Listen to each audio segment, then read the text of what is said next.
Greetings from Las Vegas. This is Andy Isco with our weekly update for the Mark Lawrence Against the Spread podcast contest review of the major handicapping contests in Las Vegas, which we talk about every week. We give the results of 5 of the contests, including the one contest here in Las Vegas that combines both college and pro football.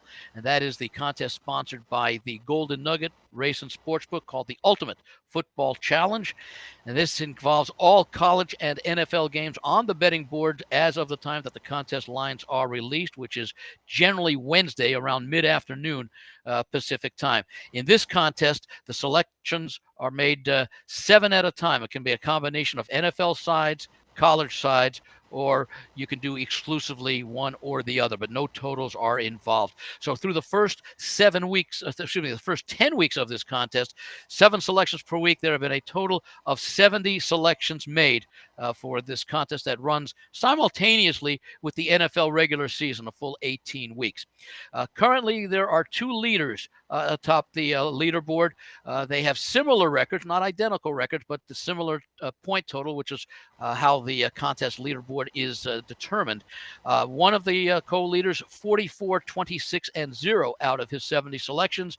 The other co-leader, 43, 25, and 2, getting 1 point for a win and 1/2 point for a point spread push.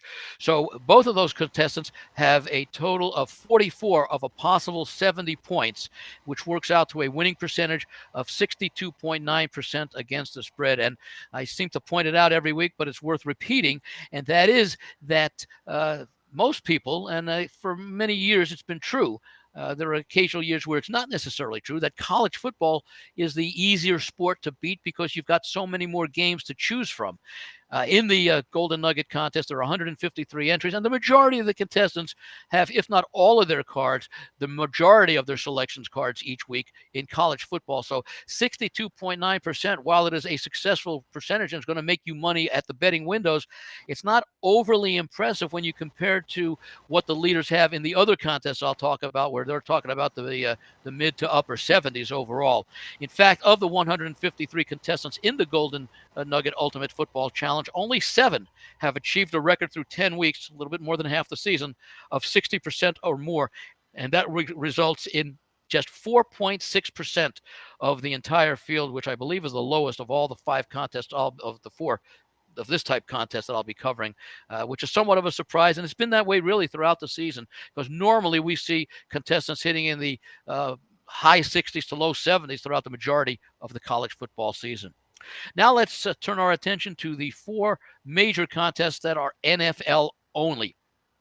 And in both of these contests, sides only, there are no totals involved. We'll start with the long-standing contest being run at the Westgate Las Vegas Superbook. For many years, it's been about 30, this is, I think, the 36th year that they've had the Super Contest, what is now called Classic. It was joined about a dozen or so years ago by the Super Contest Gold. There are differences in the entry fee and the prize structure, which you will be able to see on the visuals. But at the same time, the contest functions itself. The static lines are used, and the selections are 5 per week by each contestant, each entry, at a total of 90 selections over the 18 weeks. You make your top 5 selections, and each week I report on what the consensus of the top 5 selections are. That's the 5 most popular selections. In other words, if someone were to take a look, say, at the leaderboard and, at the selections on the Westgate post them on Sunday morning, what were the 5 most popular picks for this week's games? Barring someone having played, or the consensus being part of the Thursday night game, which I don't think that's ever happened, because it's a standalone game, although that might be different on Thanksgiving week. But nonetheless, if you were to take a look Sunday morning, what are the top 5 most popular choices? I want to go ahead with my book and play those games. That's what we report on. How would you be doing over the course of a season? And for many years, the consensus struggled to reach, if not exceed, 50%. But so far this year, it's been a pretty good season for both the Super Contest Classic and the Super Contest Gold. We start with the Super Contest Gold, which is a $5,000 entry fee, winner-take-all contest. There were 92 entries this year for a total of $460,000 at stake. Normally, there wouldn't be all that much interest in the overall consensus, because the number of entrants suggest that, well, you're going to make 5. That's only going to be 460 picks overall, the 92 contestants each week, assuming everybody eligible submits it. But because of the high entry fee, it's worth noting what the high rollers who pay that $5,000 entry fee are doing each week. And so we do report on the consensus of the top 5 selections in the Super Contest Gold amongst the 92 entries. And coming into this past week, the consensus was doing a very solid 26, 18, and 1 against the point spread, those top 5 selections. And they improved upon that this past weekend as they had 3 winners, 1 point spread loser, and 1 point spread push. The point spread winners were the San Francisco 49ers, the Tampa Bay, San Francisco's win and cover at Jacksonville, Tampa Bay's home win against the Tennessee Titans as a +1 point underdog, and Monday night, the Denver Broncos getting 7.5 points on the road at Buffalo. The 1 point spread loser this past week, the New Orleans Saints were laying 2.5 at Minnesota. They lost that game outright, and the 1 point spread push came in one of the more popularly played games between the Lions and the Chargers. The game was lined at 3 points in favor of the Lions. That's the exact margin that they won by.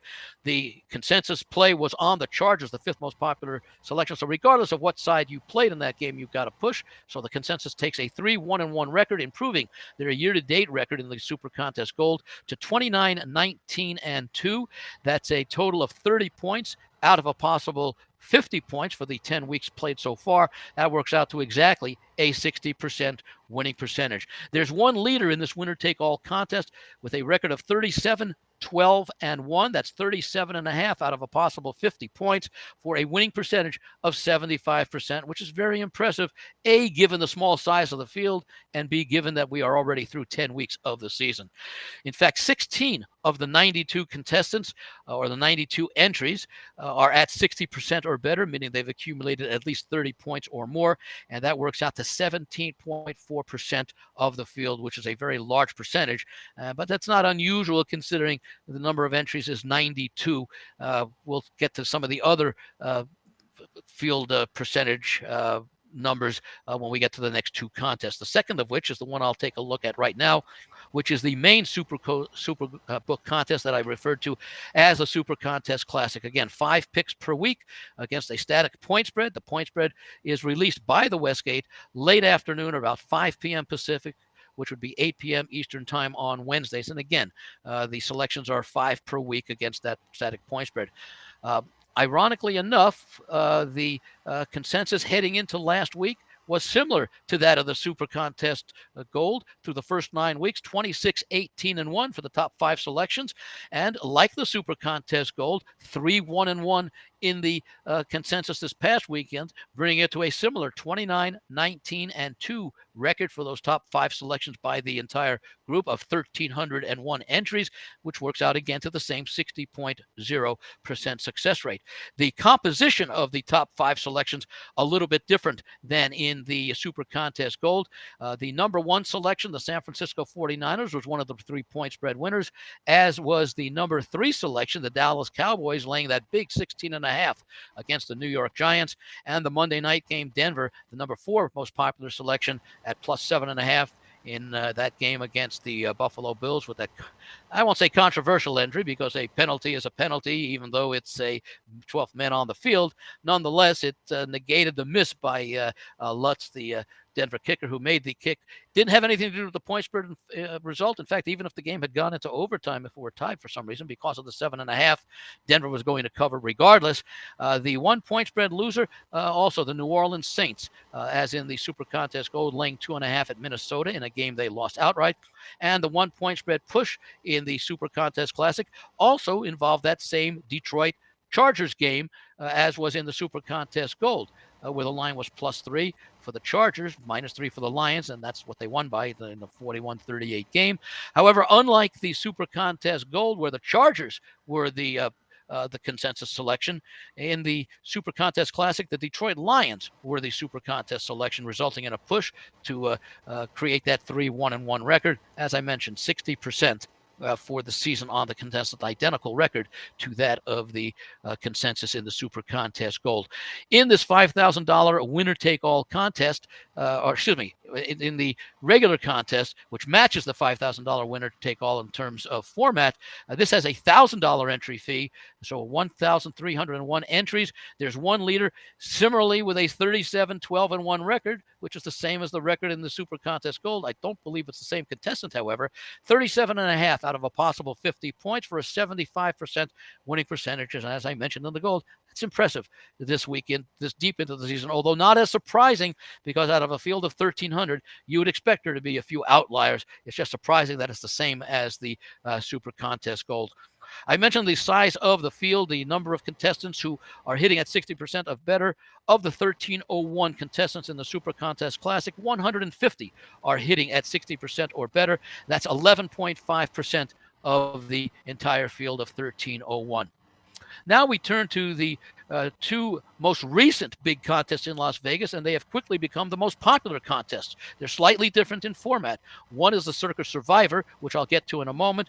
The other is the Circa Sports Million. This is the 5th year of this contest, and it is patterned almost identically after the Westgate contests that I just described. 5 picks per week for each contestant, going the full 19 weeks. This contest has a guaranteed prize pool of $6 million. So they needed $6 million, 6,000 entries rather, for the Circa to not have to fund part of the prize pool. They came up somewhat short, 5,274. So a $726,000 overlay for those 5,200 plus contestants, and that $726,000 contributed out of the pockets of Circa management.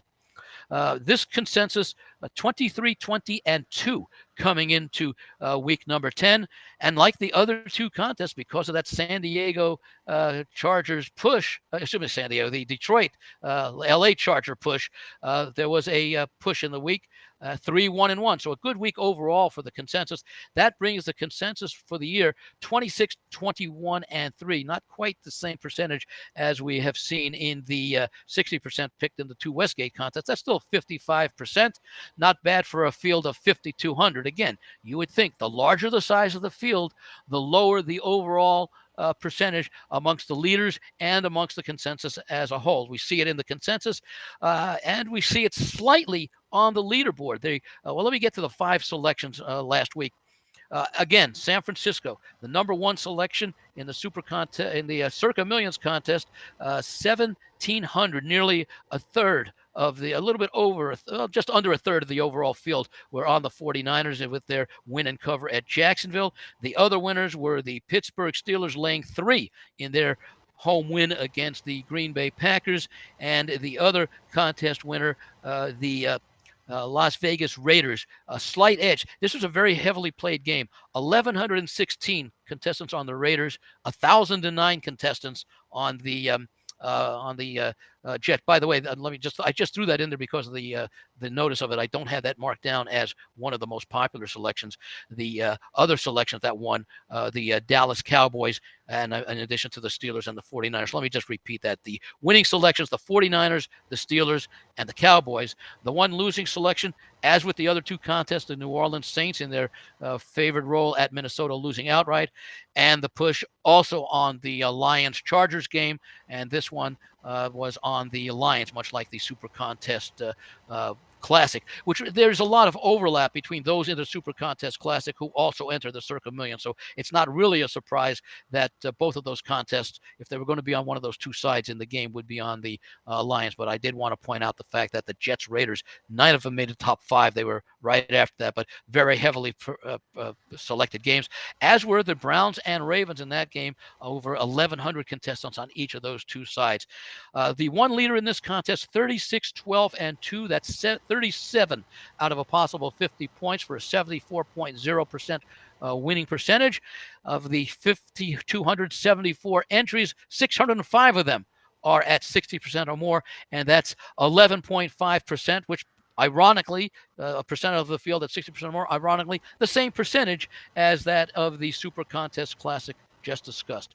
Finally, and certainly not least, and perhaps even most importantly, the contest that has become worldwide the most popular contest, and if not the most, with the richest prize pool or the most participants, certainly amongst the legal sports books in the United States, the Circa Survivor contest. Very simple concept. Pick one game a week. Your team has to win straight up, no point spreads involved. If you win, your entry advances to the next week. If you lose or tie, that entry is done for the year. The one restriction, is that you can only pick a team once throughout the season. So, if you're planning on entering the Circa Survivor contest, look for that schedule to come out next May when the NFL releases the schedule, and you can do some advanced planning, as many of the contestants do. Some work their way forward from week one. Others work their way back from week 18. One of the things I like to tell people is, for the most part, in your strategy, each week, and certainly once you get past the first month or so, have one of those silver bullets, those ones that if you're absolute that you'd like to save for later, but if you absolutely need to use it to make sure, or you give yourself the best chance to advance, even though you may have had that team originally scheduled to be used, say in weeks, 14 or 15 or something along that. You want to make sure the goal is to advance, but you'd like to advance in a way that you feel that you have the best teams in the best situations as late in the season as possible, if you get there. The other twist about this contest is, and it'll be in effect next week, Thanksgiving week and Christmas week, they divide the Survivor selections into two separate sets of games. So there'll be one section next week where you've got to pick a selection amongst the 4 games being played, 3 on Thanksgiving Day, Game 4 on Black Friday, that new game they added this year on Friday. That's the Miami Jet game. If you pick one of those 8 teams that you have, hopefully you have at least one. You should have 2 or 3 of those teams available that you haven't used yet. If you pick one of those 4 teams and it wins, you advance to the second part, which consists of the remainder of Christmas week, the remaining dozen games being played on Sunday and on Thanksgiving. That's Sunday and Monday of Thanksgiving week. Similarly, in Christmas week, they have games on Thursday. I believe it's Thursday and Saturday. We'll get back to that when we get close to it. That's the first part of that week. You have to, again, pick one of the remaining teams that are playing that you have available. And then on the balance of Christmas, I think it's Christmas Day, because I don't recall they play Christmas Eve and Christmas Day. Then you get to pick a second selection in advance. Now we're getting deep into the contest. And part of the reason was the first 3 years of this contest, they had multiple winners sharing that supposedly winner-take-all prize. Well, they would like to get a single winner to collect $9 million this year, and this was one of the ways that they started a year ago, when the guarantee, I believe, was $6 million, and they still had multiple winners, although not as many as they did in the first year of the contest, which was a 17-week schedule, by the way. They only played 16 games at that time, and I think they had about 35 people share, and I think it was a $3 or $4 million guaranteed prize. Anyway, this year, 9,267 entries eliminated through the first 9 weeks of the contest, 8,114 or 87.6% of the field gone after just 10 weeks. That left 1,153 entrants or entries alive into week 10. And after a pair of weeks in which there were very few teams eliminated, there was almost half of that remaining field, 544 of the 1153, that's 47.2% of those entries that remained alive into week 10 were eliminated. So those advancing to week 11 right now, 609 advanced to week 11, or 6.6% of the original field. Now, before I get into those teams that cost a lot of those people their entry, I will mention that one thing that we like to keep track of, for those who do have entries alive and are saying, you know what, I've done nicely, I've got a nice entry, I'll get my money back at this point, maybe I can sell part or all of my entry. Well, the value, if you compute it by taking the total prize pool of 9,267 entries to comprise a prize pool of $9,267,000. So 9,267 entries, $9,267,000. Divide that by the remaining number of entries of 609, and you get an imputed value of each entry of $15,216. Now, of course, the Circa doesn't care about anyone making any side deals or anything. They are obligated to pay whoever would be collecting all or part of that 9,267 prize pool. But if you do arrange a sale, and hopefully you speak with some lawyers and whatever and draw up a legally binding agreement, you can, and the Circa has come out and stated that they will make payments to whomever the entrant of record on the entry form would designate. So keep that in mind as we start getting higher and higher in the value of these entries as the weeks continue to progress. In week number 10, this past week, there were a total of 6 teams that were eliminated. And of course, we've all heard about the fact that 6 of the games last week, including the Monday night game, were decided literally on the last play of regulation. So a lot of What looked like winning teams ended up going down to defeat, and vice versa. The biggest casualty of week number 10, the Cincinnati Bengals. Now, this was a game, of course, in which Houston led most of the way, but Cincinnati came back to tie, and Houston kicked the game-ending winning field goal on the final play, costing 422 entries their position in the contest. A similar thing happened in that previously mentioned Monday night game between Buffalo and Denver, where it looked as though Buffalo was going to escape with that win, but the 12th-man penalty and resulting in Denver getting to re-kick and making the field goal cost 69 entries their position. 41 people lost with the Baltimore Ravens in their wild game where they led most of the way against Cleveland, only to lose on a last-second field goal. And then 5 people were eliminated by the Raiders when the Jets lost. So 5 went down with the Jets, 2 went down with the with the Atlanta Falcons when they lost to the Arizona Cardinals. 1 went down with the Tennessee Titans. And as we've seen for many weeks, there were actually 4 people holding on to a very valuable entry who did not select anybody. They failed to turn in their selections, so they, by default, get eliminated. So again, 609 contestants out of an original 9,200 plus remain alive going into this coming week 11. And next week, we will be back with a little bit more of information about the way Thanksgiving week will be handled. We may probably have some numbers as far as the number of contestants who have limited number of selections, because they do track that. There is a tutorial that actually will allow you to go on to the, show you how to go on to the various websites for the Golden Nugget for more information and detailed results information, the Westgate Superbook and the Circa Million Circa Survivor. And you get more information as far as, especially for Survivor, you can track to see how many people have yet to use, for example, teams like the 49ers or the Cowboys, and are saving them for Thanksgiving and or Christmas. And you can see exactly how many people know what teams those people have already used, the most popular and the best teams in the league, still have available, which makes their decision-making process a lot more difficult. So that's it for this week from Las Vegas with the weekly Las Vegas ATS Mark Lawrence Against the Spread podcast contest review.